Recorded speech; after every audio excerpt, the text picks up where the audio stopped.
Je suis Brahim Arbaoui, cardiologue interventionnel au CHU de Lyon et j'ai le plaisir d'être avec Marwan Boukris du CHU de Limoges. Bonjour.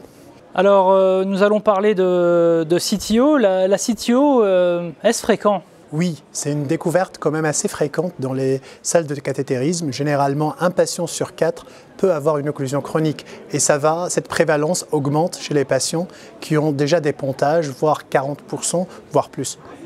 Avoir une CTO, est-ce que cela a une implication pronostique? Généralement, l'occlusion chronique est plus un marqueur de risque.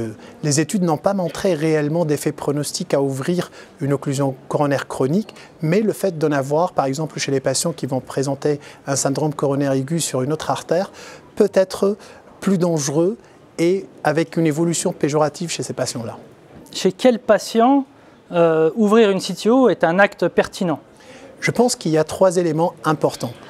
Initialement, les symptômes, parce que toutes les études ont montré que le fait d'ouvrir une occlusion chronique, ça agit essentiellement sur les symptômes.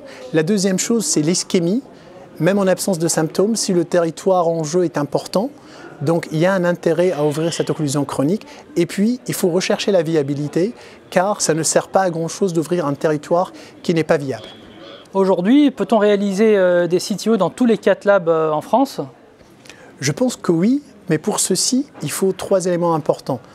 La première chose, un opérateur qui a investi pour se former pour ces occlusions coronaires chroniques-là. La deuxième chose, c'est un matériel adapté pour pouvoir ouvrir ces occlusions coronaires chroniques. Et la troisième chose, la présence de matériel pouvant éviter ou traiter les complications éventuelles de ces procédures-là. Alors merci pour ces réponses précises. Donc en résumé, la CTO, c'est fréquent. Avoir une CTO, c'est un marqueur de risque, plus qu'un facteur de risque.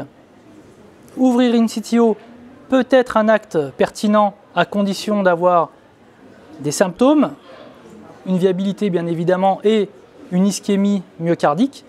Et pour se lancer dans un programme de CTO, eh bien, il faut se faire accompagner par un procteur, avoir du matériel dédié et du matériel pour la gestion des complications parce que ce sont des procédures qui sont un peu plus à risque de complications. Exactement. Eh bien, merci pour ces réponses. Merci à vous.